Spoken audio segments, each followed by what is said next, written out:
It looks as though Newcastle are not going anywhere. A 3-0 win over Leicester. They have picked up where they left off. And some wondered, was it a bad time for the World Cup break to come? Because obviously they'd been on a fine run. Some of the fans were fearing that it might stop that momentum. But looking at them today, it definitely didn't. No, it didn't. And you can only beat what's put in front of you. And Leicester in that first half were pretty pathetic. But Newcastle cut them apart. I think Newcastle would love to play Leicester every week. You know, the one thing about Leicester is they're a nice football team. That's what they are. They're a nice football team. They play pretty football, and when they're on their day, they can outpass anybody. The problem for me is Leicester don't have any real strength to go with the ability to pass the ball around. And if you look at Newcastle, they've actually got a bit of everything. You know, they've got ability. They've got players like Almiron and Willock coming in late into the box. You've got strength up front and Woods holding it up for those two to make those late runs. I mean, they've got the biggest left back in world football and Bonds. And generally, I mean, Joe Linton, where did this come from? This guy has taken his game just to a completely different level. So, listen, if you want to try and play football against Newcastle, they'll give you a game. If you want to try and fight them, they'll give you a game. And today we saw a Leicester side who wanted to play football against them and couldn't handle them, but also couldn't handle them from a physical point of view as well, i.e. the third goal from Joe Linton, just complete mismatch in the penalty box. So yeah, Newcastle look as though they aren't going anywhere. Leicester, nice pretty football team, but they can just try and stay up this year. But Newcastle, they got a chance. They got a chance in the top four.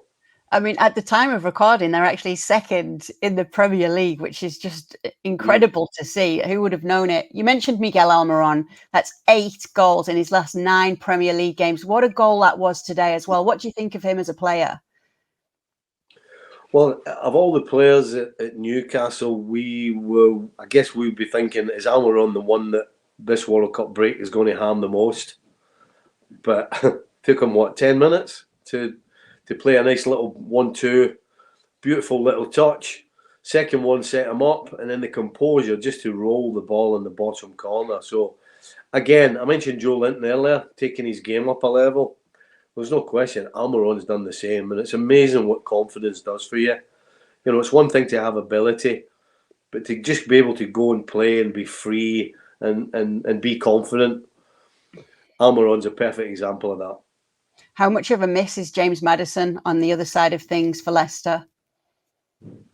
Well, of course, he's a quality player, but again, you know, he's just another part of a pretty football team that plays nice football. But I'm never going to win anything other than a pretty game of football. So, yeah, of course, you're going to miss quality of Maddison.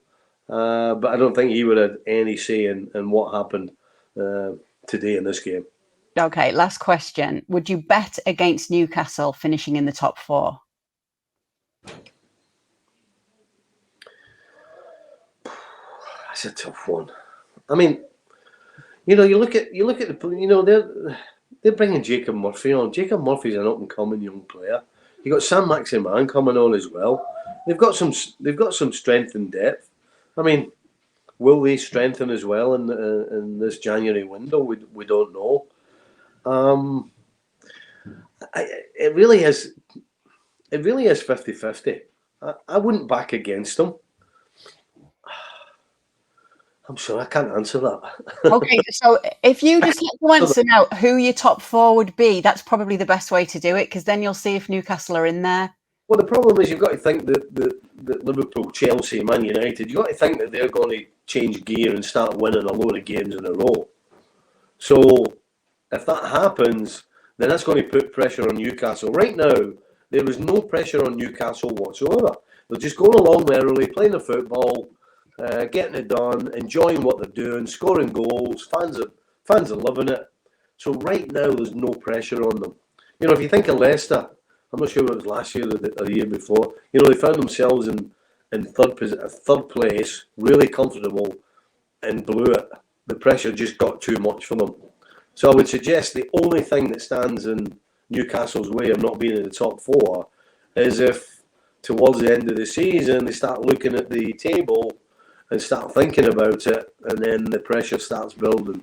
But saying that, that means that Liverpool, Chelsea and Man United are going to have to change gear, as I said, and start winning games in a row.